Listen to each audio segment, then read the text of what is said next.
Eli, good to see you. I didn't think you'd make it. Although Eli had not seen Kirk since a couple of weeks after graduation, he was still exactly as he remembered him. A lanky 6-foot-tall nerd with greasy black hair and a penchant for plaid shirts. After college, Eli's friendship with his old roommate, forged by proximity and hardship more than anything else, had come apart. Eli spent the last 4 years trying to forget about college, the exams he'd failed, his ex-girlfriend, and the hellish dorms. But now he wondered if he should reconnect.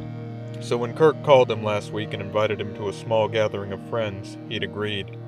It was news to Eli that Kirk now lived in San Jose, but Silicon Valley dragged everyone into its orbit these days. Eli was a victim of this as well.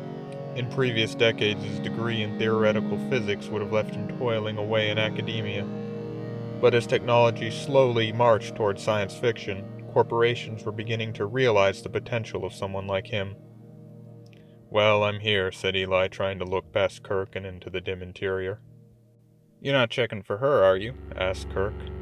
Eli shook his head. A small part of him was hoping to run into his ex, but he knew that she now lived half a world away. "We're playing cards. You should join us." Cards?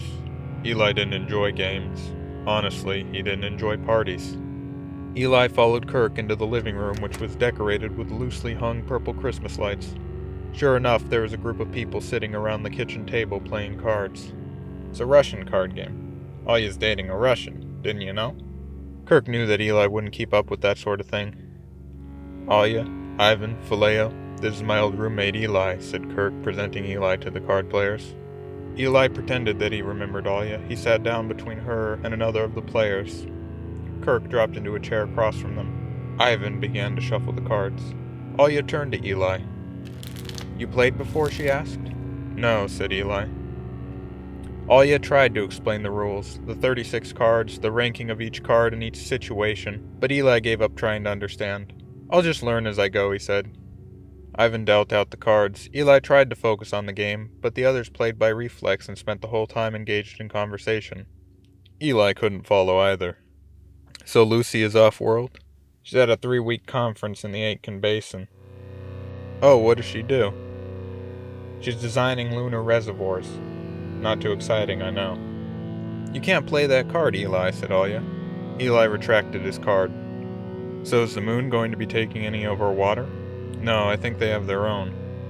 "Shame. We seem to have too much."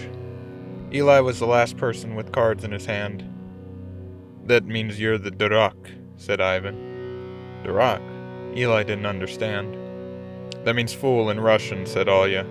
"In this game everyone's a winner, but there's one loser." With that, they began the next round. Eli didn't care to do better, and the rules allowed the winners to easily pile up on the loser. After 5 straight losses, Eli excused himself from the table. Someone else would have to be the fool for now. He wanted some fresh air, and the purple lighting had gone from chic to eerie. Eli made his way through the party and exited out onto the balcony through a sliding glass door. He was greeted by a vibrant sunset with clouds laced in purple and gold. It was entrancing, but something felt off. Eli turned and slowly looked down the length of the balcony. She didn't notice him at first. She was too engrossed in the sunset. But Eli recognized the way she wore her blonde hair in a strict bun. He considered going back inside and avoiding confrontation, but then Kim turned around. "What are you doing here?" he asked. "Just enjoying the view," Kim replied. "Thought you lived in Brazil now," Eli said. "No, I came back to the States," she said. "Well, it's been a while," said Eli. An awkward silence settled in over both of them. Eli could not look her in the eyes, so instead he watched the sun dip below the horizon. The automatic balcony lights came on. "I'm sorry," she finally said. Eli hadn't been expecting that. He was preparing for her to demand an apology from him. "It was my fault," he managed. "No, you're just being too hard on yourself. I was the one yelling and screaming when you took me to the airport," said Kim. "I don't know. If anything, you were strangely calm," said Eli. He was surprised, considering everything he'd done to stop her from leaving. It was something that Eli had unsuccessfully tried to push out of his head. "That's not how I remember it," said Kim. "Well, I'm sorry anyway," said Eli. He'd torn up her plane ticket the night before she left. He knew he owed an apology at least for that. "Don't be," said Kim. "Are you sure?" asked Eli.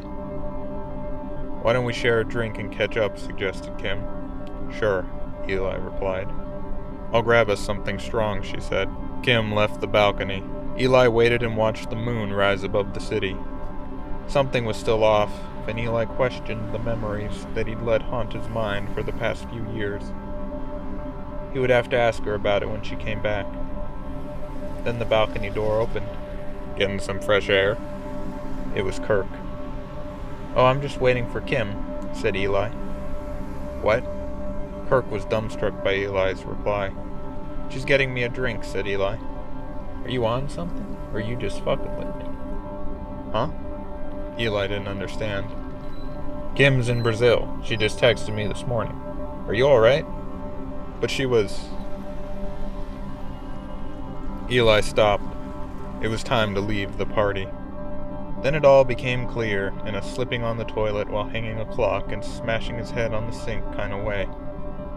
Whether he had imagined his encounter or not, it didn't matter now because an incredible seed had been planted in his head. Parallel universes weren't a new idea. Scientists had been arguing about them for 100 years. Eli saw it all. Bands of quantum entanglements spiraling off to infinity. Particle probability ranges, the physical structure of the multiverse itself. If he could make sense of his thoughts, sit down and organize them for a year, then perhaps he would hold the key to it all.